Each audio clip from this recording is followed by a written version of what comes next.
Assalamualaikum warahmatullahi wabarakatuh. Salam sejahtera untuk kita semua. Shalom, Om Swastiastu, Namo Buddhaya, salam kebajikan. Selamat sore semuanya. Selamat datang di External Course Cendekia Teknika 2021 part pertama.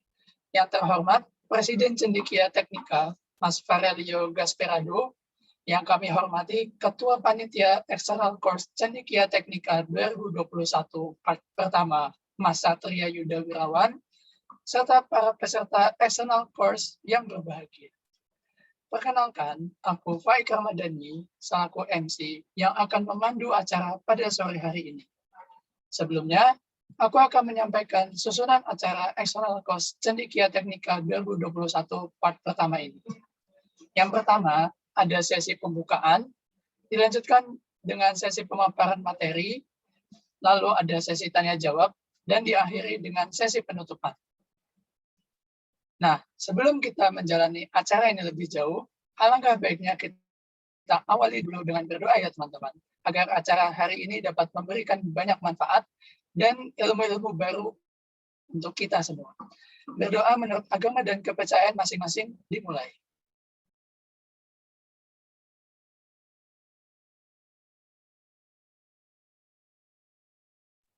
Tiada kata cukup dalam berdoa. Nah, sekarang kita masuk ke acara yang pertama, yaitu pembukaan, yang akan diisi dengan sambutan dari Presiden Cendekia Teknika. Kepada Mas Farelio Gasperado, dipersilakan. Oke, terima kasih atas kesempatan yang diberikan. Assalamualaikum warahmatullahi wabarakatuh. Selamat sore teman-teman semua. Jadi di acara sore hari ini, yaitu acara external course yang diadakan oleh Departemen Media Cendekia Teknika UGM, kita akan membahas tentang ini ya, tentang kepenulisan konten. Gimana kita akan membuat konten itu yang menarik gitu, yang interest para pembacanya ketika kita hanya membaca beberapa kalimat pembukanya aja gitu, itu bisa menarik gitu. Gimana cara nulisnya, gimana cari bahannya, dan gimana tips and triknya nanti akan dibahas di acara pada sore hari ini. Nah, pertama-tama aku mau ngucapin terima kasih kepada Kakak Muhammad Rizky Akbar yang sudah berkenan menjadi pembicara pada acara external course pada sore hari ini.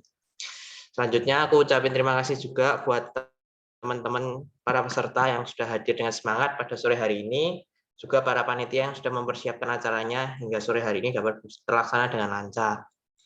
Harapannya setelah kita melaksanakan external course pertama ini tentang konten kepenulisan, kita semua dapat mendapat materi-materi yang bermanfaat gitu. Gimana cara menulis konten dan sebagainya itu, gimana kita bisa mengaplikasikannya di kehidupan kita sehari-hari. Nah, mungkin sambutan dari saya cukup sekian, kurang lebihnya mohon maaf. Assalamualaikum warahmatullahi wabarakatuh. Selamat sore. Baik, terima kasih Mas Farelio Gasperado atas sambutannya. Selanjutnya, kita dengarkan sambutan dari Ketua Panitia Acara External Course Cendekia Teknika 2021 part pertama ini. Kepada Mas Satria Yuda Wirawan, dipersilakan. Baik, terima kasih sebelumnya. Mohon maaf, Zoom saya sedang bermasalah, jadi untuk virtual background belum bisa. Oke. Assalamualaikum warahmatullahi wabarakatuh. Selamat sore semuanya. Yang saya hormati Mas Akbar sebagai pembicara, Mas Farel sebagai Ketua Cendekia Teknik, dan tidak lupa untuk rekan-rekan semua yang tidak bisa disebutkan namanya satu persatu. Rekan-rekan sekalian, pada hari ini kita akan melaksanakan external course dengan tema Cakap Berliterasi, Produktif Menulis. Kami mengangkat tema tersebut karena memiliki tujuan berupa pengetahuan dasar kepada mahasiswa teknik UGM tentang cara pengaplikasian literasi untuk kepenulisan konten yang menarik dan berkualitas. Dari acara ini kami berharap kepada rekan-rekan untuk lebih tertarik terhadap kepenulisan dan dapat meningkatkan skill tersebut sehingga mampu menciptakan karya sebagus dan sebaik mungkin. Saya mengucapkan terima kasih sebesar-besarnya kepada seluruh pihak yang berkontribusi dalam mensukseskan acara ini, terutama untuk anggota media CT sendiri. Dan mohon maaf jika ada kekurangan dan kesalahan dalam acara ini. Wassalamualaikum warahmatullahi wabarakatuh. Baik, terima kasih Mas Satrio Yuda Wirawan atas sambutannya. Nah, teman-teman kayaknya udah nggak sabar nih buat masuk ke acara intinya, yaitu sesi pemaparan materi dari Mas Akbar. Tapi sebelum itu, kita kenalan dulu nih sama pembicara kita. Ada Mas Muhammad Rizky Akbar, selaku Ketua BPPM Balerung UGM. Mungkin beberapa dari teman-teman ada yang bertanya, BPPM itu apa sih? Nah, singkatnya, BPPM ini tuh merupakan singkatan dari Badan Penerbitan dan Pers Mahasiswa. Jadi, BPPM Balerung ini merupakan unit kegiatan mahasiswa atau UKM yang bergeraknya tuh di bidang jurnalisme nih teman-teman. Jadi memang udah sesuai banget lah sama tema acara Extra Course kali ini yang membahas tentang literasi dan tulis-menulis. Apalagi pembicaranya langsung dari Ketua BPPM Balerungnya nih. Jadi ini kesempatan yang bagus banget buat teman-teman untuk tahu lebih dalam tentang literasi dan kepenulisan. Nah sekarang aku mau bacain dulu CV dari Mas Akbar ini. Mungkin kepada operator bisa bantu untuk share screen CV-nya.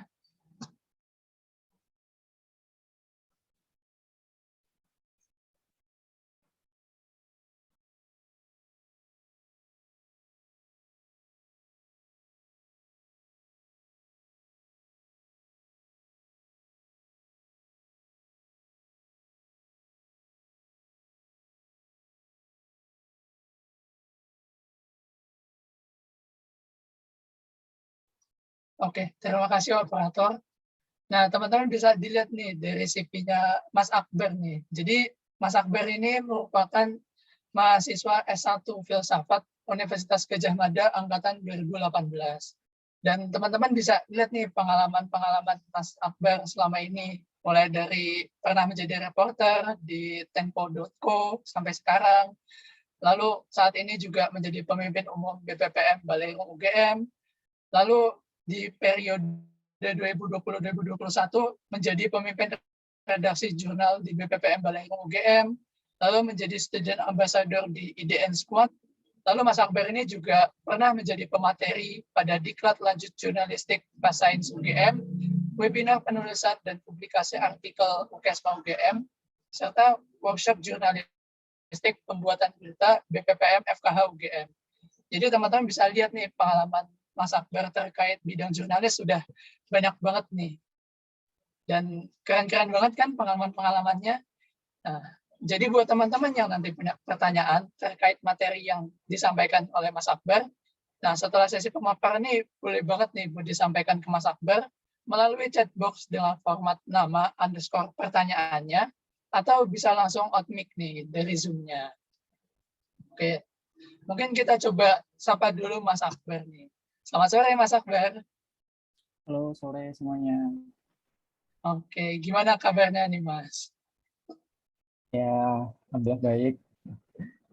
Oke, alhamdulillah kalau gitu Mas. Nah, agar tidak berlama-lama lagi nih teman-teman, sesi pemaparan materi aku berikan kepada Mas Akbar. Kepada Mas Akbar, waktu dan tempat dipersilakan. Ya, terima kasih Pak Aid atas pengantarnya tadi dan sebelumnya dari ketua dan mungkin pemimpinnya tadi yang aku belum bisa menyebut namanya. Terima kasih juga untuk teman-teman dari GC ya atau untuk acara ini.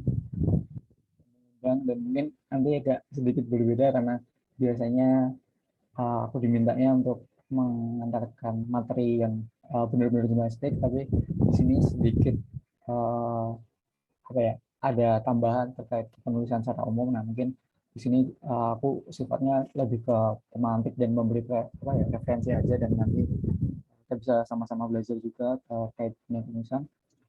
Itu mungkin ini kebanyakan dari angkatan berapa ya teman-teman, sambil aku izin setting. Kalau boleh tahu ini apa jurusan apa kuliahnya angkatan berapa? Sepertinya ini sekitaran angkatan 2019, 2020, 2021 Mas.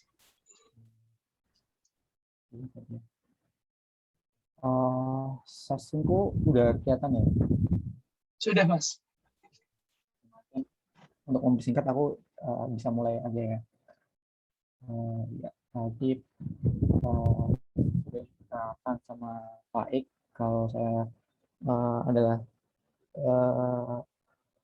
pemimpin umum BPM Balerung, nama aku Muhammad Iskandar.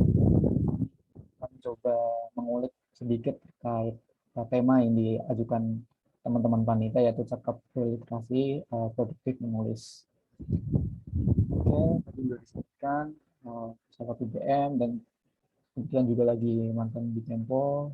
Jadi ya kurang lebih sedikit paham atau mungkin sedikit tahu beberapa jenis konten di era digital atau mungkin ya literally jurnalistik atau mungkin ya konten ringan di media sosial. Mungkin pembahasan untuk materi kali ini yang aku bawakan kurang lebih seperti ini. Dari pembukanya kita mengulik mengapa menulis, tulisan, lalu langkah awal menulis, terus bagaimana mempublikasikan artikel, berlatih menulis, dan mungkin akan ada diskusi lebih lanjut untuk membahas hal-hal yang mungkin belum aku sampaikan dan mungkin hal yang teman-teman ingin ketahui lebih lanjut. Pertama, aku awali dari ini sih, mengapa menulis ya, media penting buat kita mahasiswa. Aku coba kutipkan dari pernyataannya Pramudia Anantatur, kalau orang boleh pandai setinggi langit, tapi selama ia tak menulis, ia akan hilang di dalam masyarakat dan dari sejarah. Mungkin teman-teman bisa menginterpretasikan ini dengan banyak hal. Ya, pada intinya menulis itu penting karena bisa menjadi merekam diri kita, entah itu dari pemikiran kita, pendapat, pengalaman, dan sebagainya. Lalu di sisi lain yang coba tampilkan di sini ada beberapa, seenggaknya ada beberapa manfaat lah dari menulis itu sendiri. Yang pertama, keterampilan penting bagi mahasiswa seperti kita saat ini, yaitu mungkin bakal menunjang kita untuk menyelesaikan skripsi, mengerjakan tugas akhir, dan membuat jurnal dan sebagainya. Lalu yang kedua nggak kalah penting, yaitu melatih berpikir sistematis. Dengan menulis kita dibiasakan runtut, dibiasakan memenuhi struktur, dan dari situ kita juga cara berpikir kita mungkin akan lebih baik daripada kalau kita nggak pernah mencoba menulis sama sekali.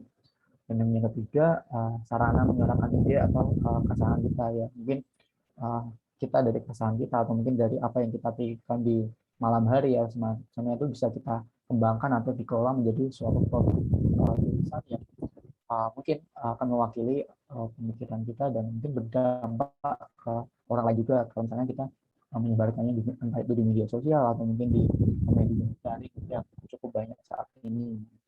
Aku rasa cukup penting untuk kita di era digital saat ini. Yang terakhir ada monumen diri atau mungkin ya marketing sebagai branding kita, entah sebagai mahasiswa yang mungkin mau melanjutkan di jenjang penulisan atau karir-karir lainnya. Karena rasa basic menulis mungkin sekarang dianggap penting, dan kebanyakan beberapa pekerjaan juga menginginkan atau membutuhkan keterampilan dalam menulisan. Ini empat dulu, dan sisanya cukup banyak yang bisa dieksplorasi dan mungkin aku nggak bisa sebutkan satu-satu. Lalu gimana sih cara memulainya? Yang aku tahu yang mungkin bisa kita coba sebagai ya mahasiswa yang ingin belajar menulis dan ingin memanfaatkan menulis, yang bisa kita mulai dari ya kita bisa mulainya dari memulai hal-hal yang dekat dengan kita dan ya yang kita minati dulu aja. Kalau misalnya ini teman-teman dari teknik dan mungkin mau ulik atau mengeksplorasi hal-hal yang juga teknik, mungkin bisa ingin menyebarkannya ke dunia lebih luas, misalnya ke seberang ya, atau dari jurusan saya teknik udah pada paham ya istilah-istilah teknik dan sebagainya. Mungkin akan berbeda jika kalian mengatakan ketika berkenalan atau bertemu dengan teman-teman dari klaster lain mungkin yang akan kebingungan ya istilah-istilah. Nah mungkin itu kalian juga bisa memulai dari hal seperti itu. Yang kedua, kita bisa mengembangkan potensi kita, kayak apa sih yang kita udah punya, apa sih yang kita udah pahami, atau mungkin kemampuan atau pengetahuan apa yang sudah kita punya dalam bidang apa. Nah itu bisa diulik lebih lanjut dengan penulisan, kayak entah nanti membuat materi atau semacamnya untuk orang lain, baik untuk diri sendiri maupun untuk orang lain. Lalu kita perlu menemukan gayanya sendiri, menemukan gaya kita sendiri. Caranya seperti apa? Caranya seperti yang ada di nomor 4-nya itu, kita bisa mulainya dengan sering membaca apapun ya, baik literasi dalam bentuk buku, jurnal, atau mungkin artikel-artikel ringan di media sosial, atau mungkin potongan-potongan konten di Instagram, TikTok, dan sebagainya. Semacamnya itu merupakan media belajar yang cukup baik. Selain itu, selain belajar sendiri, selain mengulik-ulik sendiri, kita juga perlu melakukan diskusi ya, seperti yang kita lakukan saat ini, kayak mengundang beberapa teman untuk mendiskusikan bagaimana cara penulisan, diskusi udah baik untuk meminta tanggapan, menilai. Selain itu, kita juga bisa mengamati tulisan seorang dan mungkin meniru dan mengaplikasikan untuk menemukan ide kita sendiri, gaya kita sendiri. Lalu yang penting dan ya nggak kalah penting dari step-step sebelumnya, ya kita perlu untuk memulai menulis itu. Setelah memulai menulis, kita perlu melakukan penyuntingan di sini dalam artian melihat kita apakah udah cukup baik, apakah udah cukup rapi, apakah strukturnya terpenuhi dan semacamnya. Lalu kita perlu melakukannya itu terus-menerus dan berulang-ulang. Terus ini aku paparkan aku tampilkan sedikit beberapa jenis tulisan yang sering muncul, mungkin yang bisa kita coba untuk kita buat. Nah, pada umumnya ya tulisan dibagi menjadi dua ya, fiksi, non fiksi. Jenis-jenisnya sifat tulisannya itu biasanya bersifat eksposisi, deskripsi, argumentasi, atau mungkin narasi dalam artian bercerita, atau mungkin tulisan berita yang juga dilakukan oleh misalnya teman-teman di jurnalistik yang biasanya mengambil satu hal untuk menyediakan informasi bagi orang lain. Terus ada juga resensi, bisa resensi buku atau mungkin musik, untuk tujuannya adalah mereview atau mungkin terhadap suatu karya yang sudah ada. Lalu ada juga cerpen, novel, puisi, bagian dari tulisan fiksi. Terus juga ada esai, opini, terus tulisan feature yang perkembangan dari tulisan kita yang isinya cerita dan deskripsi lebih lanjut. Juga ada artikel ininya, baik itu nanti ilmiah populer ataupun jurnal ataupun skripsi yang mungkin akan kita buat di penghujung semester, penghujung perkuliahan nantinya. Oke, lalu dalam faktor yang dikembangkan kita, kalau salah ada terkait produktivitas penulisan gitu ya. Mungkin mulai dari penulis yang sukses itu melahirkan sebuah karya menarik, itu tidak hanya menunjukkan kemampuan dasar menulis saja, tetapi juga perlu memperhatikan produktivitasnya dalam menulis.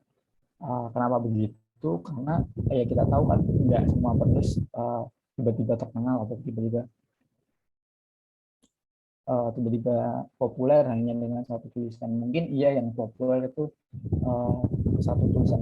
hanya satu tulisan, tapi sebelumnya di balik satu tulisan itu sebenarnya ada banyak uji coba, tambal sulam dan sebagainya dari sekian banyak tulisan yang sayangnya perlu diakui bahwa banyak orang yang gagal menjadi penulis atau berhenti menulis, gagal menjadi penulis karena berhenti di tengah jalan maupun kesulitan untuk produktif menulis. Dia merasa mungkin jenuh atau mungkin nggak tahu lagi harus menulis apa, dan ya hal-hal seperti itu yang membuatnya sebenarnya dia punya potensi untuk menjadi penulis hebat, berkualitas namanya, tapi karena nggak produktif dan nggak terus mengasah kemampuannya, ya akhirnya jadi gagal dan berhenti menulis. Karena itu ada beberapa langkah yang mungkin perlu diperhatikan atau mungkin harus dilakukan untuk melatih diri kita agar konsisten dan produktif dalam menulis suatu karya. Yang pertama, beberapa hal yang perlu dilakukan ya, seenggaknya kita bisa kok mencatat semua ide atau mungkin bahan atau hal-hal yang menarik buat kita untuk menjadi bahan tulisan. Yaitu bisa kita banking dulu aja gitu, aku ingin nulis hubungan, atau mungkin aku ingin nulis cerpen. Hal-hal yang itu, poin-poin yang ingin kalian tulis bisa dikumpulkan terlebih dahulu sebelum nantinya kita memakan waktu untuk menulis secara lebih serius.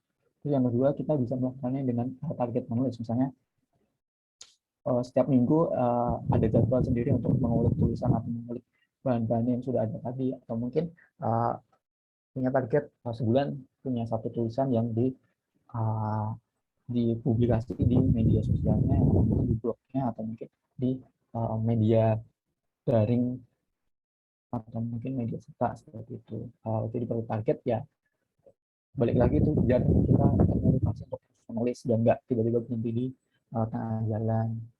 Selanjutnya kita perlu mencoba menulis setiap hari, kayak ya mungkin ya 1 kalimat 2 kalimat, lalu bertahap menjadi 1 paragraf setiap harinya, mengembangkan ide-ide yang ada di kepala kita dalam setiap harinya. Dalam menulis ada beberapa catatan yang mungkin aku bisa berikan ya. Yang pertama itu hindari mengoreksi ketika menulis. Jadi kalau nggak salah sampai Ernest Hemingway atau siapa gitu pernah menuliskan dalam kutipannya itu, menulislah ketika kamu mabuk dan menyunting ketika kamu sadar. Jadi intinya kalau ketika kamu nulis ya udah biarkan ide liarmu tuh berjalan sebagaimana mestinya, maksudnya sebagaimana adanya seperti apa, biarkan dia menulis terus, jangan dibatasi. Nah setelah itu, setelah kamu selesai menulis waktu itu, biarkan endapkan dulu pikiranmu biar netral, biar lebih objektif, lalu kamu bisa melakukan menilai tulisanmu itu sesudah tahap pengendapan itu. Jadi setelah selesai menulis, biarkanlah idenya liar seliar apapun, lalu pengendapannya dengan istirahat, pikirannya fresh kembali, dan kita bisa menilai, oh tulisan kita seperti ini, apakah udah cukup bagus, apakah maksudnya tersampaikan, atau apakah dari segi gaya dan lainnya. Nah itu bisa dilakukan di kemudian hari atau di kemudian waktunya. Terus karena melihat tren di media sosial atau tren yang ada saat ini itu biasanya yang diminati oleh orang-orang itu yang relate atau mungkin yang relevan dengan diri kita, dengan ya misalnya memunculkan sisi personalnya. Tips selanjutnya mungkin bayangkan menulis seperti sedang bercerita. Jadi ya udah kita nulis layaknya kita bercerita ke orang lain. Dan mungkin kalau misalnya ada hal-hal kan yang mungkin nggak bisa kita ceritakan kepada orang lain, nah mungkin menulis bisa menjadi salah satu media yang cukup baik untuk mengeluarkan isi kepala atau isi keresahan-keresahan di pikiran kita. Terus selanjutnya hal yang mungkin bisa dilakukan yaitu menciptakan suasana yang nyaman buat kita. Karena ada beberapa orang dengan beberapa tipe ya, kayak misalnya lebih nyaman menulis ketika sepi atau ketika suasana ramai, dan itu masing-masing punya gaya sendiri. Atau mungkin ada orang yang mut-mutan hanya harus baru bisa menulis ketika lagi patah hati, atau bisa menulis kapanpun. Nah itu enggak ada rumus pastinya. Yang penting kapan kalian nyaman itu ya urusan disesuaikan aja dengan diri kalian. Produktivitasnya lagi gitu. Terus selanjutnya hal yang perlu yaitu mengembangkan diri. Mengembangkan diri ini ada berbagai cara yang bisa dilakukan. Misalnya ya perbanyak referensi dari tulisan yang udah ada, mungkin baca-baca di web orang lain, di karya temannya, atau mungkin mengikuti komunitas penulis biar tahu step by step dan jenis-jenis tulisan yang lebih kaya, atau mungkin mengikuti pelatihan yang baik, entah itu berbayar maupun enggak, itu cukup banyak yang dilakukan agar terus berkembang dan terus mengasah diri. Terus yang selanjutnya, yang poin dari kesemuanya itu perlu percaya diri kalau kita tuh semua orang bisa menulis, dan perlu terus menulis agar ya keterampilannya terasah dan menghasilkan sebuah tulisan yang cukup sering dan bermanfaat bagi ya diri kita sendiri maupun bagi orang lain. Terus ketika kita udah percaya dan kita terus melakukan terus menulis, ya nggak kalah penting yang mungkin bisa membantu keseluruhan prosesnya, yaitu mempublikasikan tulisan kita. Publikasian di sini bisa di media sosial kita, di blog kita, maupun di media mainstream gitu ya. Tujuannya apa sih? Untuk mempublikasikan ya agar kita dapat gambaran lebih luas lagi, kayak kalau apakah tulisan kita udah cukup, mungkin kita mendapatkan masukan dari orang lain, atau mungkin dapat pendapat baru terkait tulisan kita. Oh, lebih baik tulisannya begini atau lebih baik tulisannya seperti ini. Misalnya seperti itu. Karena tadi melihat udah ada melihat proses atau tahapan yang penting dalam menulis, awal menulis, dan bagaimana cara kita untuk produktif menulis, dan di ujungnya poin selanjutnya yang penting adalah mempublikasikan, ya, mencoba mempublikasinya agar tulisan kita dibaca orang lain, tulisan kita dinilai orang lain. Sebelum hal yang juga perlu diperhatikan ketika sebelum menulis, yaitu apakah judul kita menarik, apakah lead atau paragraf pertama kita itu udah menarik, apakah ada kebaruan dari tulisan yang kita angkat, tulisan yang kita tulis, lalu apakah tulisannya yang dibaca, apakah tulisannya berisi, dan apakah lain itu perlu sesekali kita pertimbangkan untuk menjadi untuk menjadi pembelajaran dan mungkin evaluasi dalam setiap tulisan kita ke depannya. Nah, mungkin yang aku ingin tambahkan dari ini, karakter artikel di era digital sekarang itu kurang lebih seperti ini. Yang biasanya itu judulnya menarik, tujuannya untuk menarik minat pembaca, lalu bikin dengan penasaran, kayak misalnya tanda tanya, atau menyentil sisi-sisi sentimental atau mungkin yang personal untuk setiap orang, kayak perasaan atau pengalaman pribadi seperti itu. Lalu yang ketiga, yang dibaca misalnya menggunakan bahasa lisan, terus isinya muatannya itu personal atau dekat dengan relevan dengan audiens yang disasar, kayak misalnya ingin menuliskan terkait pengalaman mahasiswa atau apapun gitu. Karena kita sebagai mahasiswa mungkin kita bisa menuliskan lebih banyak hal terkait dunia mahasiswa, dan nantinya kebanyakan mahasiswa juga penasaran yang dia rasakan dengan yang dituliskan oleh media itu sama apa enggak. Nah, biasanya seperti itu, biasanya menyentil hal yang personal, dekat dan relevan. Nah, terus saran dari artikel di era digital sekarang tuh, artikelnya kalau bisa nggak perlu terlalu panjang, ya, karena kebanyakan konsumsi pembaca sekarang menggunakan HP, jadi rasa nggak perlu dimasukkan terlalu panjang. Terlalu panjang di sini bukan berarti membatasi eksplorasi kalian ya sebagai penulis, tapi lebih maksudnya lebih ke tata letaknya. Jadi di bawahnya itu dijelaskan kalimatnya ringkas, paragrafnya tidak panjang, karena kalau misalnya kita melihat di HP itu satu paragraf kalau satu layar itu baru penuh satu paragraf itu rasanya udah malas dan melelahkan gitu untuk membaca.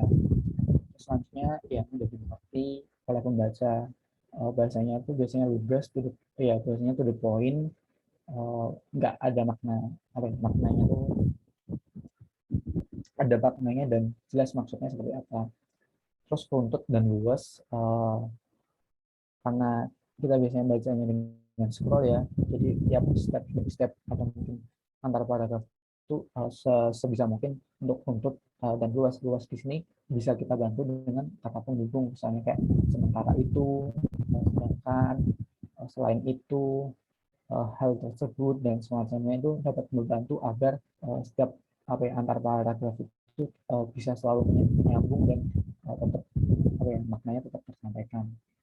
Lalu yang terakhir mungkin kayak cirinya tuh rapi dan minim kesalahan ya, kayak mungkin kesalahan data, kesalahan argumen, atau mungkin ketika mengutip siapa gitu ternyata salah nama, itu sebenarnya agak mengurangi kredibilitas, dan mungkin membaca yang tahu sebagaimana akan malas dan mungkin memberikan komentar negatif, dan ya pada akhirnya jadi tulisan kalian yang mungkin bagus itu akhirnya jadi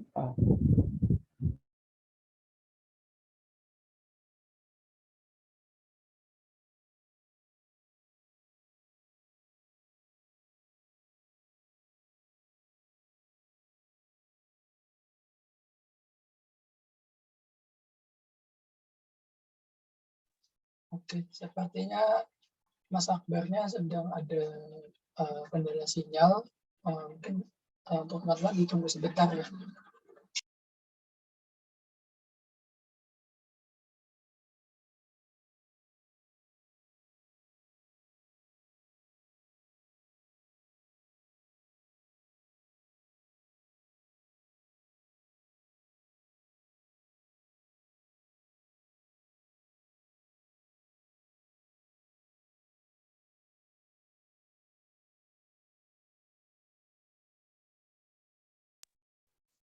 Nah, mungkin sambil menunggu Mas Akbarnya kembali dari kendala sinyal, di chat box ini udah ada link presensi dan link untuk pengumpulan sertifikat. Mungkin teman-teman bisa sambil mengisi dulu nih link presensi dan link sertifikat yang ada di chat box. Oke, udah masuk belum?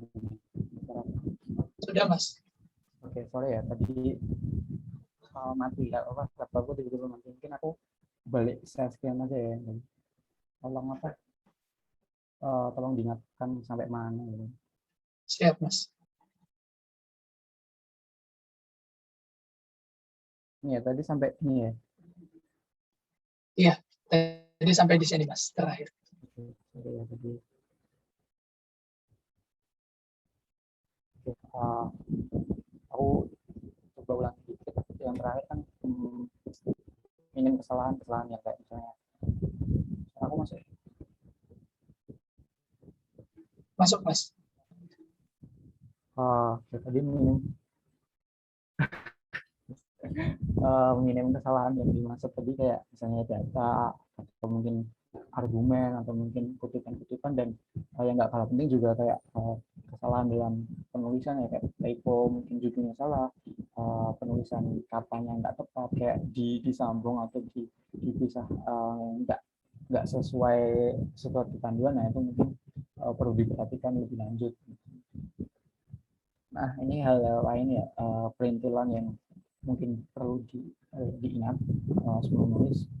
Coba sekali lagi kayak bayangkan siapa sih sasaran pembaca kita, apa, lalu apa yang dekat dengan realitas hidup mereka, apa ya sih hal yang menarik untuk mereka baca dan mereka kembangkan. Terus bayangkan juga siapa redaktur yang akan menilai tulisan kita. Ini dalam konteks kalau kalian ingin mengirimkan tulisannya di suatu media, sistematikanya ya pada umumnya tulisan tuh atau konten tulisan tuh diawali dengan struktur tulisannya tuh ya pembuka, terus isi dan penutup, tapi biasanya diberikan dengan banyak lagi pembukanya seperti apa, terus ada penulisan juga, dan argumen kalian apa isi dari yang ingin kalian tulis seperti apa, dan penutup itu juga ada banyak jenisnya, kayak misalnya kalau dalam dunia copywriting kayak CTA atau apa ya, kalau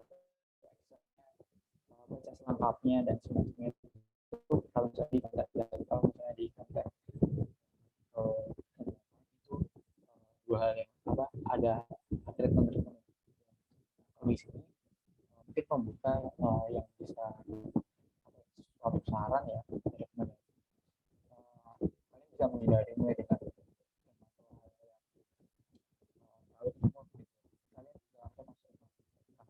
fenomena atau realitas yang ingin kalian bahas, kayak contoh fenomena yang ada terkait hal yang ingin kalian bawakan itu seberapa, langsung dibawakan hal ini buat apa ya, kalau kalian baca skripsi atau artikel di awal dengan Indonesia adalah negara hukum, bla bla bla, itu kan udah terlalu mainstream dan udah terlalu sering dibawakan dan mungkin buat pembaca nggak tertarik dengan isi kalian, karena ya dikira akan sama dengan tulisan-tulisan, jadi perlu membuat suatu pembuka yang menarik dan berbeda ya dengan hal yang biasanya. Terus hal yang perlu diingat, ini tulisan kalau bisa tuh jangan dinominasi dengan review hal informatif dengan terlalu panjang, tapi coba kalian hadirkan dengan sudut pandang yang baru aja, dari common sense atau mungkin hal-hal yang sudah umum, coba tawarkan yang menarik bagi kalian, atau mungkin yang belum pernah dibahas oleh publik seperti apa. Nah itu bisa dibawakan agar tulisan kalian lebih kaya gitu. Terus yang selanjutnya pesan utama yang ingin kalian bawakan harus jelas apa gitu. Misalnya kalian bawakan pentingnya pembangunan atau mungkin aku nggak bisa berikan contoh yang relevan untuk anak teknik, tapi kalian pasti paham maksudnya. Intinya pesan utama dari suatu tulisan kalian itu udah jelas, ingin menyinggung nggak, ingin mempertanyakan ini, ingin mengkritisi terkait hal ini. Nah itu perlu satu perlu diangkat dengan jelas. Mungkin itu bakal bisa dibantu dengan framing atau sudut pandang, lalu diturunkan lagi menjadi outline tulisan, rangka tulisan agar lebih mudah dalam pengisian tulisan, ya, pembuatan tulisan. Terus tulisannya perlu sinkron antara pesan utama, judul, pembukaan, dan keseluruhan. Mungkin beberapa ya tulisannya tuh udah cukup bagus, mengalir dan lain, tapi ternyata dari segi judul dan pembukaannya nggak nyambung gitu, jadi kayak malah pembaca bingung ini maksudnya apa. Terus yang terakhir nomenklatur, karena ini penting di era digital mungkin gampang ya untuk melacak sumber-sumber dan lain-lain, cukup banyak referensi, dan itu kadang yang membuat para penulis juga mengutarakan itu, dan ya asal comot dan lain. Padahal juga selain gampang menemukan referensi, juga gampang juga melihat apakah tulisan ini plagiat atau enggak, itu juga cukup mudah, dan dampaknya juga kadang cukup serius, kayak misalnya kalau saya nggak terima, ya penulis asing nggak terima, bisa gugat dan berujung ke pidana dan sebagainya. Tapi ini yang penting, etika penulisan itu penting ya, kayak misalnya kalau misalnya emang mengambil suatu dari tulisan perlu mencantumkan referensi, mencantumkan sumbernya. Terus yang di sisi terakhir ini, biasanya kadang orang-orang takut tulisan utama menghasilkan tulisan yang buruk, dan pada akhirnya nggak pernah nulis sama sekali, nggak merasa pede dengan penampilan tulisnya. Nah, sebenarnya itu hal yang wajar, karena tulisan yang buruk adalah langkah pertama untuk menuju tulisan yang baik. Terus semua penulis juga lebih banyak menghasilkan tulisan yang buruk ya dibanding tulisan baik. Yang kita baca aja sih yang tulisannya udah baik, jadi nggak perlu takut, nggak perlu minder juga dengan tulisan yang kalian punya sekarang. Terus selain itu selera pembaca juga beda-beda, bisa jadi kan yang kita nilai buruk ternyata bagus untuk orang lain. Terus ya buruk tuh dinamika, dinamis, kadang bisa naik turun, kadang bagus, kadang bisa buruk, ya mungkin kayak apa gitu. Selanjutnya ini tadi yang terkait plagiasi itu bisa diakali dengan hal semacam ini, kayak cantuman referensi, cuma kalau misalnya kita mendapatkan dari sumber bahasa lain, nah kita menerjemahkannya gitu, nggak bisa asal mengakuinya sebagai karya kita, tapi perlu menjelaskan kalau ini diterjemahkan dari tulisan mana atau diambil dari tulisan mana. Terus kalau misalnya kita melengkapinya dengan ilustrasi, ya juga nggak boleh asal comot juga, kita perlu memperhatikan etika kita bisa mencantumkan tulisannya, mungkin minta izin dan sebagainya. Untuk gambar, kalian bisa akses gratis ini bisa dipakai di misalnya di situs Unsplash, Pexel, Shutterstock dan lainnya, itu menyediakan gambar yang gratis. Terus ini sedikit contoh, misalnya coba judul yang mengundang tanya, rasa penasaran, dan ini penjelasannya di sampingnya kayak sesuatu yang mungkin bisa dari akronim atau tingkatan yang nggak diketahui oleh semua orang. Terus ini sebenarnya engaging, menarik perhatian, dalam artian bisa unik, nakal, satir, lucu, radikal, atau hal lain yang artinya nggak ngawur. Terus sesuaikan dengan isi tulisan juga, sebaiknya dibuat judul biasanya tuh lebih baik dibuat setelah tulisannya selesai. Di sampingnya itu ada lead atau paragraf pembuka, coba bikin yang mengundang tanya atau rasa penasaran.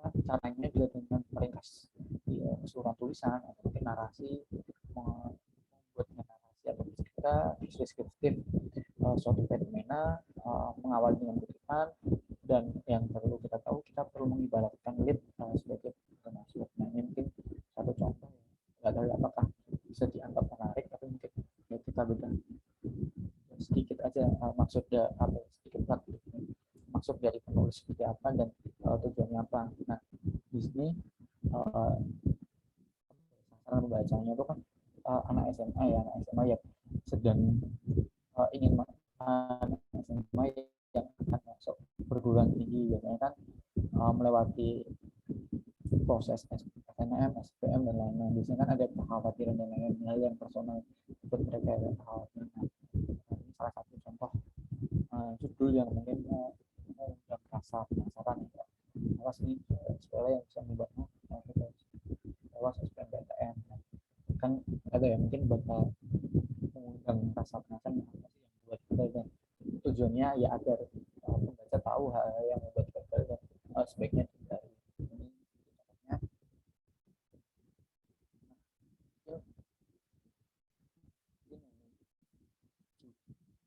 Menjadi pertanyaan itu kan ketika sudah menulis, sudah mengumpulkan ide, terus menulis, terus udah jadi tulisannya yang ditanyakan kan mau dipublikasikan di mana. Nah, ada banyak platform yang bisa kita pakai untuk mempublikasikan atau menyebarkan tulisan kita. Kayak misalnya ini aku pecah menjadi 3, misalnya personal atau seleksi dengan melibatkan pihak lain, terus media mainstream. Personal itu apa aja, bisa kok lewat media sosial, baik itu Facebook, Twitter, LinkedIn, semacamnya gitu, sekalian untuk menjadi wahana belajar kita dalam dunia menulis. Terus selanjutnya ada personal blog, platformnya juga cukup banyak, kayak misalnya Medium, WordPress, Blogspot, atau Vipassana dan lain-lain. Bisa kita coba pakai untuk mempublikasikan tulisan kita. Terus kayak misalnya ada juga kayak cover, mungkin lomba dan semacamnya, itu juga bisa melihat kualitas tulisan kita itu seperti apa, apakah sudah cukup, apakah mungkin yang kita rasa sudah cukup baik ternyata masih kurang, atau mungkin ada hal yang perlu diperbaiki dari tulisan kita. Kita bisa di platform ini. Terus juga yang terakhir ada media, kayak udah banyak ya media online yang menerima tulisan dari luar. Nah, itu bisa kita coba untuk menilai seperti kita mungkin ya gampangannya kayak apakah tulisan kita ini berkualitas atau belum. Kita bisa mengujinya lewat media. Kalau misalnya diterima kan berarti tulisannya udah cukup mumpuni atau udah cukup bagus untuk diterima atau dibaca oleh orang lain. Platformnya ya, platform itu memiliki ciri-ciri dan masing-masing ya, kayak perkembangannya ya tentunya gratis karena yang mengelola kita sendiri, potensi membuat bebas karena yang mengelola kita sendiri, tapi potensi pembacanya kurang, yaitu balik lagi ke diri kita masing-masing, apakah kita emang sengaja mempublikasikan secara luas apa enggak, tapi itu sebenarnya bisa dimaksimalkan dengan tool di internet kayak SEO atau mungkin share dan lain-lain. Terus kalau misalnya lewat seleksi, kadang gratis, kadang berbayar, tapi kadang ketentuannya ketat, ada tingkat waktu yang mungkin bisa membebani diri kalian, tapi juga ada hadiah yang menarik, dan mungkin belum tentu lolos juga karena ada tahapan seleksi. Terus yang media gratis, ketentuannya tentunya gayanya beragam, disesuaikan lagi oleh media masing-masing, potensi pembahasan yang besar, tapi ada tuntutan yang harus aktual dan menarik, dan kadang ada honorarium untuk mengapresiasi suatu karya kita. Nah, dari ketiga ini maka kita perlu menyesuaikan lagi artikel atau jenis konten kita tuh tepatnya di platform mana sih yang bakal digunakan, agar supaya ya tulisan kita buat dan udah buat sebelumnya itu nggak sia-sia. Contohnya sekilas saja. Nah, syarat ini misalnya dalam konteks media gitu, media cetak atau media digital, media daring. Syarat ada diterima itu setidaknya harus ada kebaruan itu nggak cuma cuma isunya aja, tapi kebaruan dalam artian bahasannya dari sudut pandang yang lain itu juga bisa dikatakan kebaruan. Terus kalau misalnya diturunkan, dirincikan lagi, yang pertama aktual, topik masih hangat atau panas, yang kedua perspektifnya baru, melawan atau lebih baik misalnya melawan kemanusiaan yang saya pikirkan atau pendapat yang udah ada di masyarakat seperti apa, bisa kita menghadirkan hal yang baru. Terus informatif dan unik, bisa juga kritik atas realitas. 5, menghadirkan solusi yang konkret atas suatu persoalan. 6, cerita yang berhubungan interest dan personal dari seseorang. Lalu kita perlu mengenali karakter media, konten dan selera dari redaktur seperti apa, itu perlu disesuaikan karena tiap media punya karakteristik dan jenis konten yang berbeda-beda. Terus yang lain sedangkan ya berkawan dengan redaktur atau mungkin orang-orang yang beberapa contoh ya, media-media yang mungkin menerima tulisan dan bisa jadi wahannya kita untuk menilai kualitas kita atau mungkin harga tulisan kita. Contoh juga, contoh yang pernah coba ya, misalnya Mojo.co itu kan terkenal ya karakteristik medianya itu kan suka ngean, sarkas, atau mungkin kadang sate, dan emang sengaja ya dalam rubrik ini untuk beradu argumen dan menjauhi konvensional pembahasan yang udah ada di masyarakat seperti apa. Dan ini kan kalau kita bisa membaca dulu tulisan di media-media sebelumnya seperti apa, dan kita bisa menyesuaikan dan menentukan gaya kita sendiri untuk dikirimkannya. Nah, ini ya contohnya ada rubrik yang ingin beradu bahasa,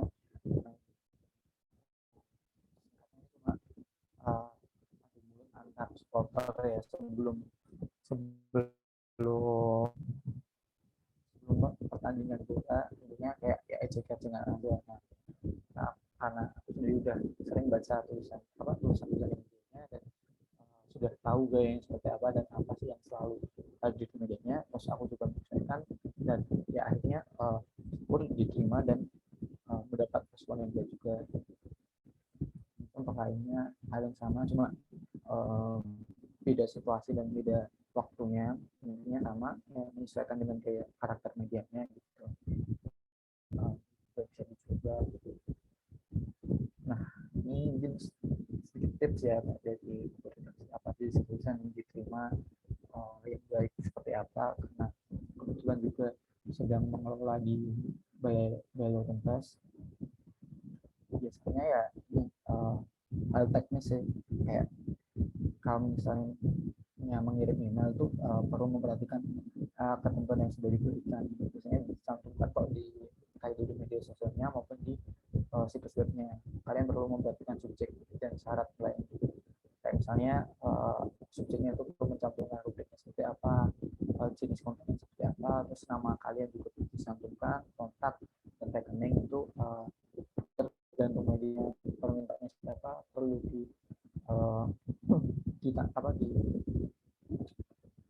disesuaikan aja. Terus sapa redaktur dengan bahasa yang layak, jangan biarkan body email itu kosong. Jadi kalau sebisa mungkin jangan biarkan kalian hanya mengirim file artikelnya aja di attachment, tapi perlu menyapa kayak perkenalkan kalian siapa, isi tulisan kalian tentang apa, cutinya apa, dan maksud tujuan kalian apa. Nah, itu perlu disampaikan agar penulis juga bisa menilai sebelum menggugurkan tulisannya, setidaknya bisa menilai maksudnya seperti apa, dan agar tulisan kalian bisa dibaca lebih lanjut. Terus curi perhatian dengan email dan judul yang memukau, nggak terlalu berharap tapi tetap harus optimis.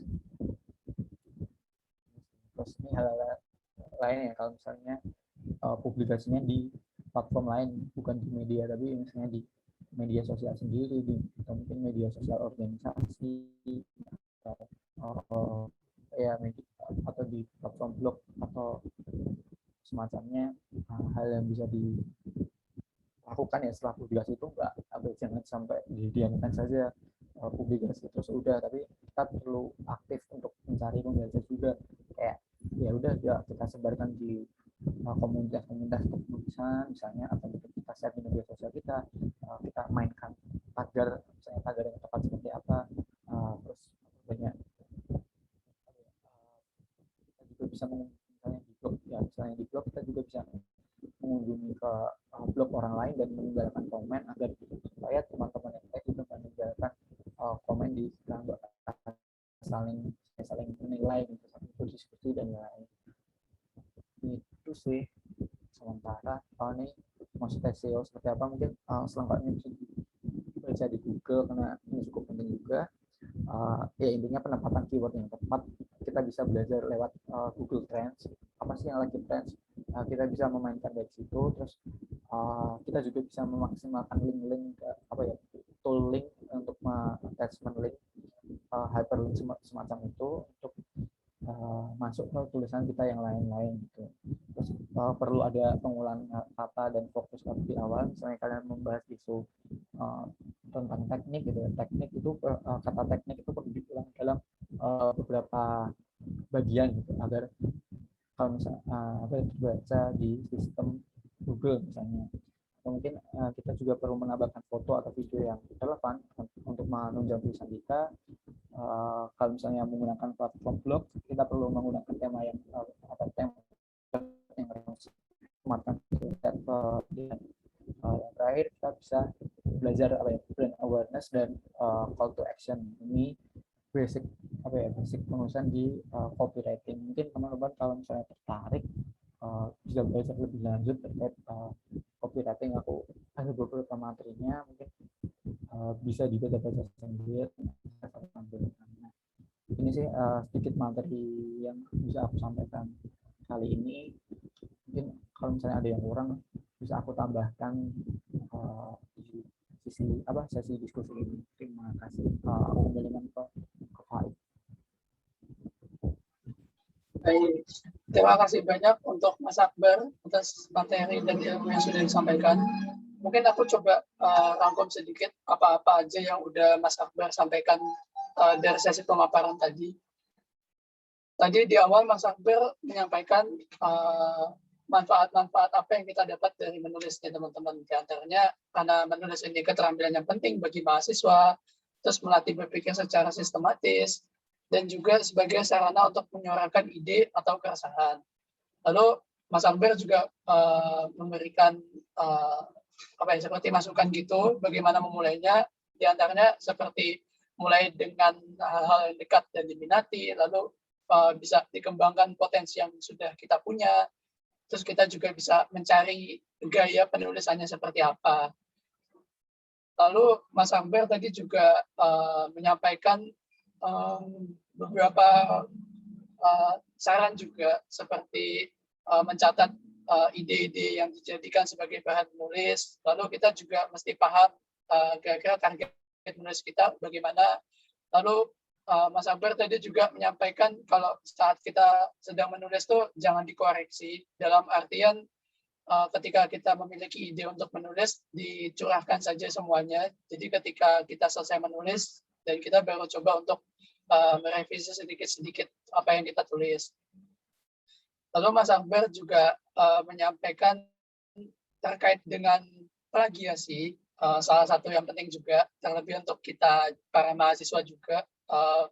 Beberapa di antara hal untuk menghindari plagiasi ini seperti mencantumkan referensi, lalu untuk terjemahan bahkan ilustrasi pun juga perlu dicantumkan sumber-sumbernya, tidak bisa asal comot. Lalu Mas Akbar juga menyampaikan bagaimana cara membuat judul atau membuat lead yang sekiranya bisa mengundang tanya atau rasa penasaran, seperti menyesuaikan jenis tulisannya, lalu judulnya itu dibikin eye-catching, jadi bisa menarik perhatian banget, dan disesuaikan juga dengan isi tulisannya. Lalu di pertengahan Mas Akbar juga menyinggung terkait publikasi yang ada dibagi menjadi 3, yaitu melalui personal seperti media sosial atau personal blog. Lalu melalui seleksi itu di perlombaan-perlombaan atau di call for paper. Lalu juga ada di media-media di luaran seperti itu. Dan setiap platform ini juga memiliki kelebihan dan kekurangannya masing-masing, seperti personal ini gratis dan bebas, namun potensi pembacanya kurang. Lalu untuk yang seleksi ini juga bisa gratis atau berbayar, namun dengan ketentuan yang ketat. Lalu untuk media ini memiliki gaya yang beragam, namun juga harus aktual dan menarik. Dan juga tadi Mas Akbar menyinggung tips and trick dari dapur redaksi, seperti kalau kita mengirimkan email itu kita harus memperhatikan subjek dan syarat-syarat dalam emailingnya. Lalu kita juga mesti menyapa redakturnya, jangan dibiarkan kosong body emailnya.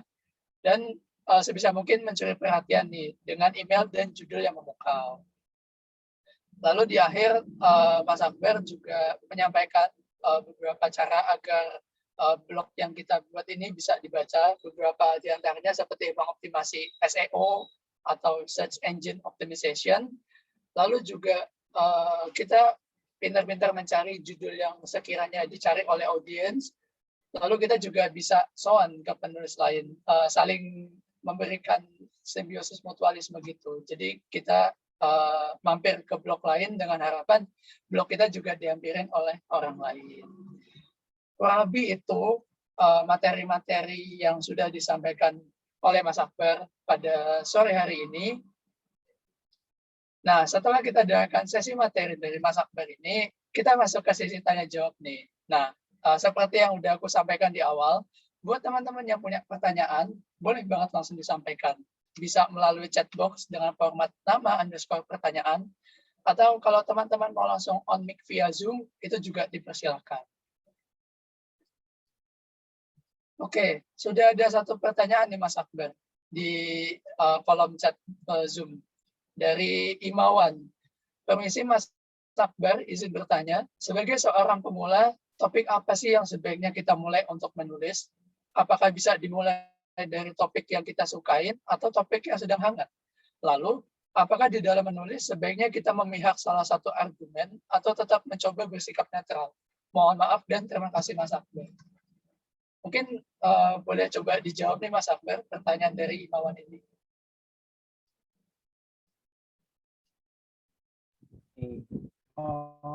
Sebenarnya ini udah tahu ya jawabannya siapa si Imawan.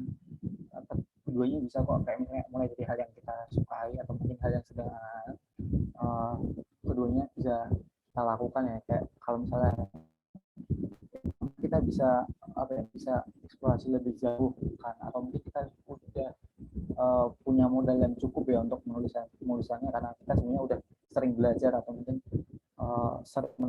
sering membaca hal-hal yang kita suka. Tapi kalau yang kedua, topik yang sedang hangat, itu terkadang kita kan belum tahu ya apakah kita punya pengetahuan yang cukup untuk membahas hal itu, tapi tetap kita bisa melakukannya karena ya referensi udah terbuka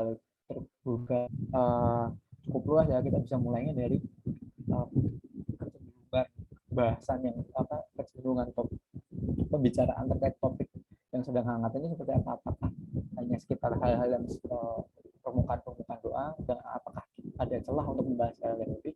Nah, kita bisa masuk dari situ. Jadi kita mulainya bukan dari mengulang pembahasan yang sudah ada ya, tapi kayak kita melihat celah dari topik pembicaraan yang sedang hangat ini, apa sih yang belum dibahas dan sebenarnya kita merasa atau kita rasa penting gitu ya. Jadi kita bisa menggugat pembicaraan yang sudah ada dengan menghadirkan sudut pandang yang baru, misalnya entah yang mengkritik argumen-argumen yang sudah ada dari diskusi tersebut, atau mungkin kita menghadirkan hal-hal yang luput dari pembahasannya, itu bisa dilakukan. Terus apakah di dalam menulis ini kita memilih salah satu atau bersikap netral, ini pendapat pribadi ya, merasa semua ya dalam semua karya, baik penulisan jurnalistik, konten atau bahkan artikel kayak skripsi gitu ya, merasa kita mau nggak mau punya sisi subjektivitas kita sendiri kan. Misalnya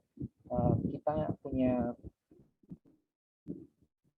kecenderungan ya untuk membahas sesuatu, atau mungkin sudah dari awal kita nggak bisa netral, karena kalau misalnya netral kita membahas semuanya, yang udah ada, terus ya semacam itu nggak bisa objektif. Jadi aku rasa nggak masalah kok berpihak kepada salah satu, malah itu memudahkan kita untuk memberikan argumen lain.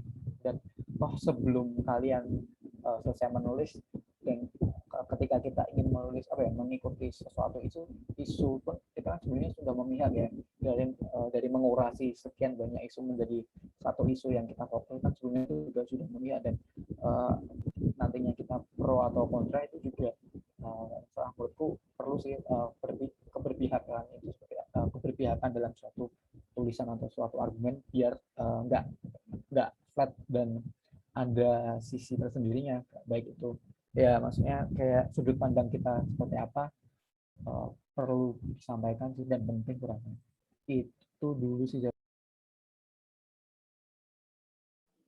Baik, terima kasih Mas Akbar untuk jawabannya. Untuk Imawan, apakah sudah menjawab jawaban dari Mas Akbar ini? Oke, sudah menjawab. Terima kasih. Oke, mungkin boleh dilanjut nih. Kalau sekali lagi, kalau teman-teman punya pertanyaan, boleh banget disampaikan di chat box dengan format nama _ pertanyaan. Atau kalau teman-teman mau langsung on mic, boleh banget nih untuk on mic dan disampaikan langsung ke Mas Akbar. Mungkin sambil menunggu pertanyaan dari teman-teman yang lain, mungkin aku pribadi punya satu pertanyaan sih, Mas. Kebetulan kan aku pribadi ini kan di Instagram tuh bikin tulisan-tulisan iseng lah gitu, di post-post Instagram gitu.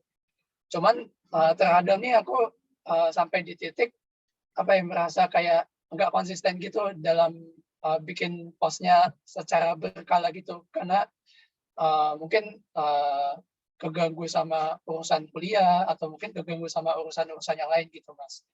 Nah, kalau menurut Mas Akbar sendiri nih, dalam hal kepenulisan seperti ini tuh kira-kira kita perlu meluangkan waktu tersendiri gitu nggak, Mas, buat khusus menulis?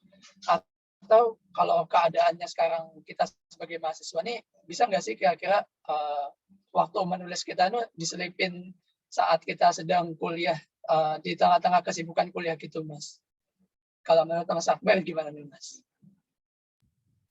Iya sih, menurutku perlu dan penting untuk menyelipkan atau menyisipkan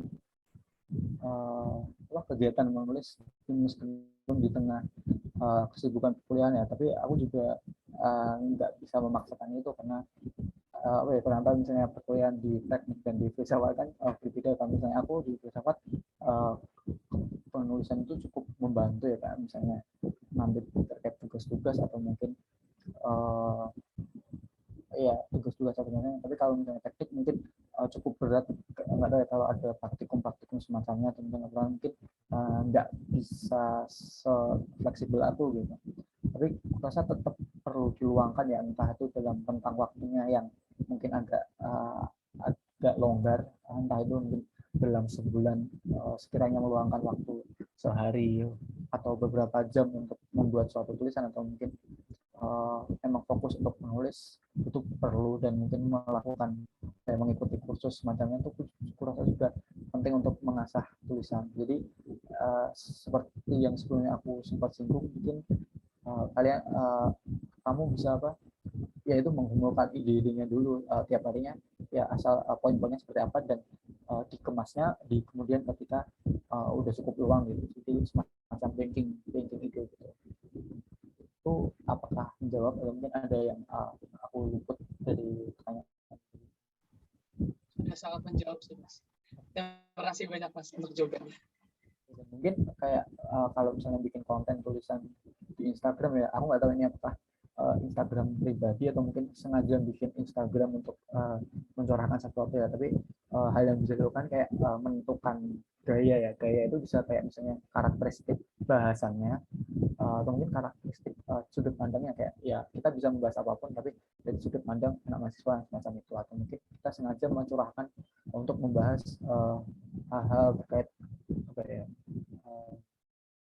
gaya hidup seseorang, atau mungkin itu bisa itu sih untuk memulai membuat konten, ya itu mungkin akan membantu untuk konsisten dan keberlanjutan ya, karena kita sudah memantaukan awalan atau mungkin pakem kita untuk membuat konten-konten selanjutnya gitu sih, biar nggak mut-mutan terus gonta-ganti, kan agak sayang juga. Kayak misalnya follower udah dikumpulkan cukup lama dan semacamnya, akhirnya harus ganti lagi karena merasa nggak sesuai. Itu perlu sih menurutku ya. Baik, terima kasih banyak Mas Akbar, sudah sangat menjawab pertanyaan tadi aku sampaikan. Nah, mungkin dari teman-teman yang lain, kalau semisal ada pertanyaan, boleh banget langsung disampaikan via chat box. Atau kalau teman-teman mau langsung on mic untuk disampaikan langsung ke Mas Akbar, juga dipersilakan banget ya teman-teman. Oke, di sini ada Ardianto yang sudah raise hand. Pada Ardianto, dipersilakan. Ya, sebenarnya suara saya masuk kan ya? Masuk. Oh ya, ini sebelumnya makasih banyak Mas Akbar untuk materi yang sudah disampaikan. Saya izin bertanya, ini mau tanya tentang itu sih, gimana sih tipsnya cara nulis anekdot yang baik gitu Mas, dalam artian cara nulis sarkas yang halus gitu Mas. Itu aja sih pertanyaannya. Makasih. Ini menarik sih, kayak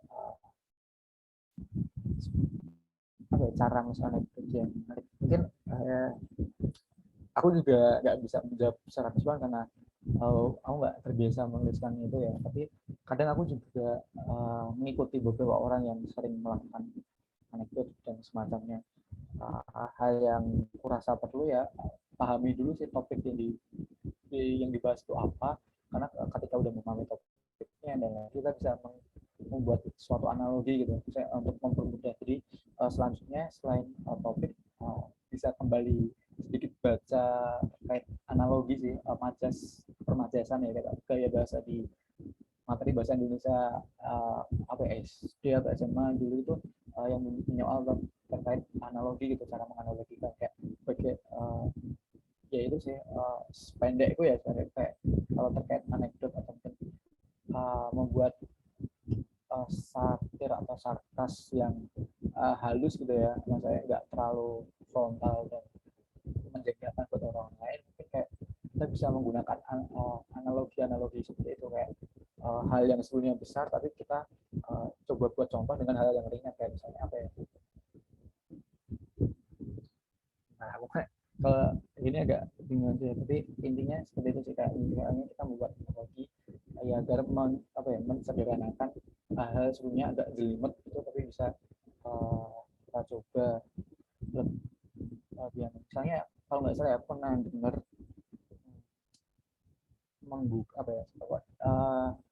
kalau di stand up comedian gitu kan kadang kayak menggugat sesuatu gitu kan, tapi menggunakan hal-hal yang dekat kayak kita, misalnya saya jadi bingung gitu. Kayak aku pernah dengar tuh ada stand up comedian mengkritik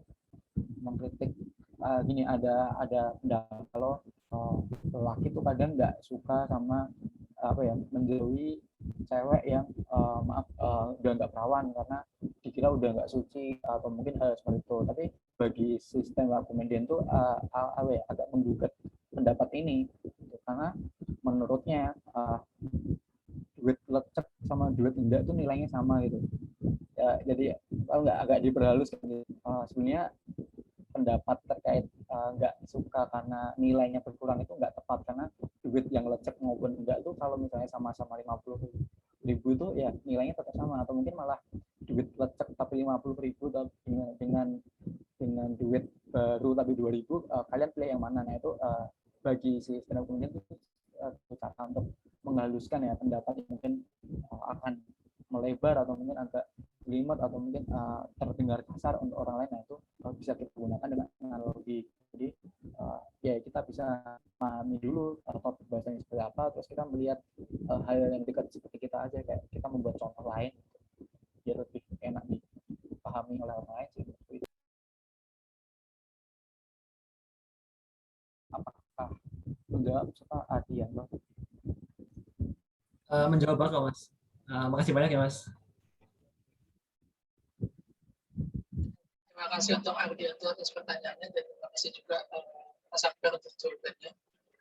Mungkin karena adanya keterbatasan waktu nih teman-teman, jadi mohon maaf banget pertanyaannya Ardianto tadi menjadi pertanyaan terakhir untuk menutup sesi tanya jawab pada sore hari ini teman-teman. Nah, sebelumnya aku mau ngucapin terima kasih banyak untuk teman-teman semua yang sudah antusias memberikan pertanyaan kepada Mas Akbar, dan terima kasih juga untuk Mas Akbar atas jawaban-jawaban yang sudah diberikan. Nah, selanjutnya kita masuk ke penyerahan sertifikat secara simbolis untuk pembicara. Nah, kepada Mas Akbar, dipersilakan untuk menyalakan kameranya untuk dokumentasi. Kepada tim dokumentasi, aku persilakan.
Oke, aku aba-aba dulu ya.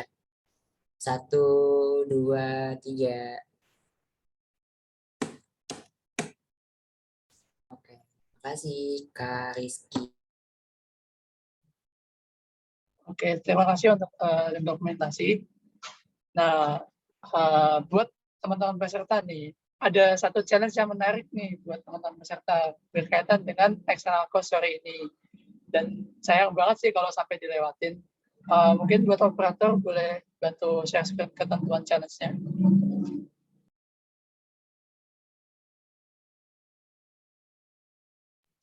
Nah, oke. Jadi untuk ketentuan challenge-nya nih teman-teman, seperti yang teman-teman bisa lihat di share screen nih. Jadi yang pertama, peserta membuat karya dalam bentuk tulisan dengan tema bebas dalam bentuk Instagram Story nih teman-teman, di Instagram masing-masing. Lalu peserta boleh banget nih buat menghias dan menambahkan foto sekreatif mungkin. Lalu peserta diharapkan untuk tag ke Instagramnya Mas Akbar di @rizky_bar, dan teman-teman boleh banget sambil follow Instagramnya Mas Akbar ini. Siapa tahu kan teman-teman kepo nih tentang aktivitasnya Ketua BPPM Balai Irung ini seperti apa. Dan juga tag Instagramnya CT di @ctftugm. Dan untuk tenggat waktu karyanya sampai dengan tanggal 2 November 2021 pukul 23.59 WIB. Dan pemenang gamesnya akan dihubungi melalui DM Instagram pada tanggal 3 November 2021. Kurang lebih seperti itu untuk ketentuan challenge-nya teman-teman. Jadi teman-teman peserta boleh banget nih buat ikutan challenge-nya. Nah, oke. Sebelum kita akhiri sesi acara pada sore ini teman-teman, kita abadikan dulu nih kegiatan hari ini dengan foto bersama. Nah, teman-teman boleh banget nih buat menyalakan kameranya nih buat sesi dokumentasi ini.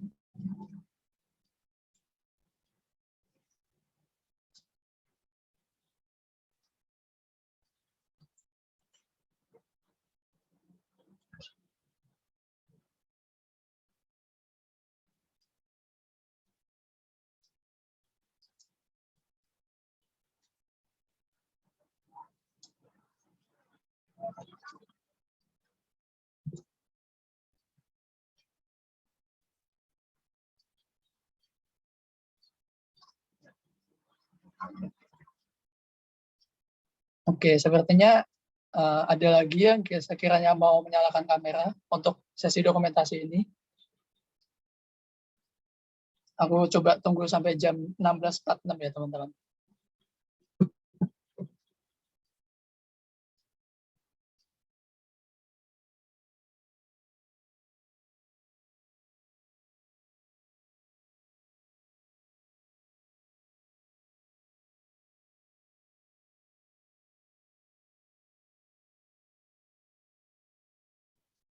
Oke, karena udah jam 16.46 nih, mungkin aku bantu aba-abain. Jadi tim dokumentasi udah siap kan? Siap, Kak. Oke, sip. Mungkin aku coba bantu aba-aba ya untuk sesi dokumentasi ini teman-teman. Oke, 1, 2, 3.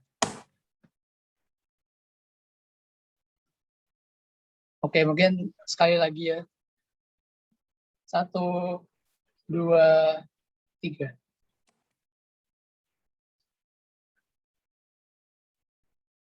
Oke, terima kasih untuk tim dokumentasi yang udah bantu mendokumentasikan. Nah, nggak terasa teman, akhirnya kita tiba di penghujung rangkaian acara. Kami mengucapkan terima kasih untuk Mas Akbar sebagai pembicara yang sudah menyampaikan materi yang sangat bermanfaat untuk kita semua dan juga untuk aku pribadi ini. Kami juga berterima kasih kepada teman-teman yang telah menghadiri dan antusias selama acara ini. Semoga materi dan ilmu yang telah disampaikan Mas Akbar bisa memberikan manfaat untuk teman-teman semua.